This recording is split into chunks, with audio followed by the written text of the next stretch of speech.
Now, animal rights. I spoke to Tim Askeris just after 9 o'clock, member of Animal Liberation, blockading the CSIRO down in Geelong. This is how Tim Askeris described what was happening at the labs. We're here to not only oppose what's happening to the animals here today, we're opposed to the system of human supremacism, the hierarchy that humans have placed themselves on the top of. They believe they have the right to do whatever they want to other animals, which includes testing on their bodies without their permission. He also said these animals are being held against their will, which, given that they're bats and sheep and cattle and horses and things, probably isn't all that unusual to hold animals against their will. It brought to mind an interesting article today by Senator David Leyonhjelm, Liberal Democrats, in the Fairfax papers about animal rights. Now, he is a former vet, or I suppose you're always a vet, but he's a veterinarian. Senator, good morning. Good morning, Neil. Now, if you've got 3 cats, do they have any rights? No, they don't have any rights. No, I believe in animal welfare, so they are very spoilt and well looked after and very happy, healthy cats. But no, they have no rights, not in the sense that we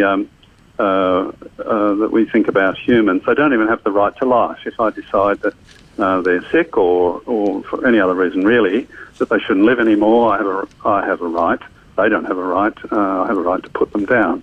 So no, rights for people, not for animals. Well, do you think that you describe some of the animal liberation groups as what, Fabian socialists? They're like Fabian socialists in that they infiltrate animal welfare groups.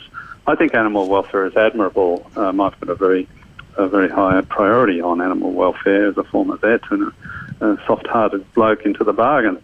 And so a lot of people are the same. They say animal welfare is very, very important.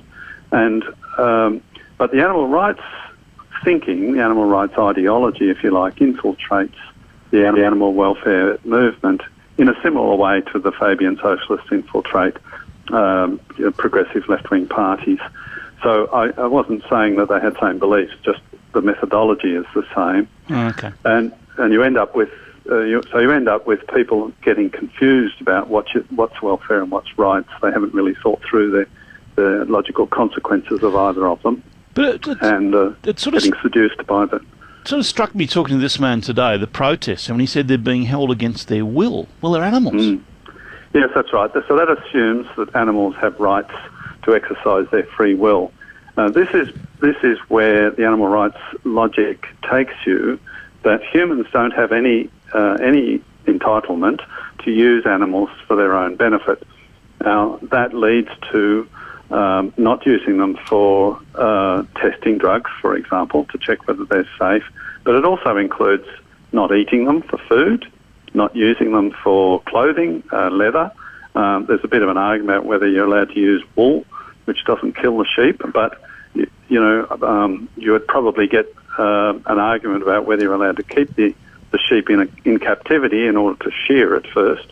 And, of course, you can't use them by that logic for recreation, sport, racing, riding, and even keeping them as pets and having fun with them, because at the end of the day, we keep them locked up in our houses or in our backyards so they don't get run over, and that's against their free will as well.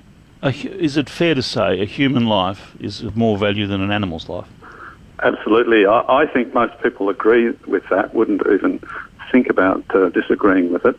But once you go down that animal rights path and start assigning rights to animals, then those people blur the line quite deliberately, and that's where you get arguments about, well, if you've got a surplus of kangaroos in a national park and they have to be culled, or koalas on Kangaroo Island, for example, or sharks, should sharks be culled in order to reduce deaths on a beach, you will often find people saying the shark has just as much right to live as a human being. Yeah. And yet you only arrive at that position if you subscribe to the animal rights proposition. And as I said, I don't think most people do, but they infiltrate the animal welfare case and muddy things quite substantially. Thank you very much for your time, Liberal Democrat Senator David Leyonhjelm, former vet.